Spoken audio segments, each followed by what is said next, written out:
গো, আমার মুখ টুক সব জ্বলে যাচ্ছে, এই মুহূর্তে পানিটাও চলে গেল। খালাম্মা, খালাম্মা, আমার একটু পানি দিবেন? এই যে আপা, পানিটা নিয়ে।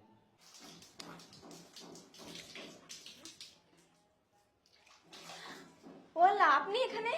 এই প্রথম কাজের মেয়ের মুখ দেখলো বাড়িওয়ালা, আর কাজের মেয়ে তো রীতিমতো অবাক হয়ে গেল, কারণ এই প্রথম কোনো পুরুষ তার মুখ দেখতে পেল।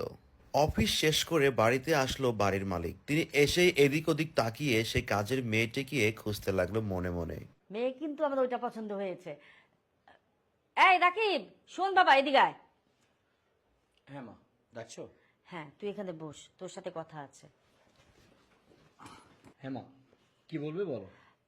আমরা তো তোর বিয়ের জন্য অনেক মেয়ে দেখলাম, পছন্দ হয়নি, তবে আজকে একটা মেয়ে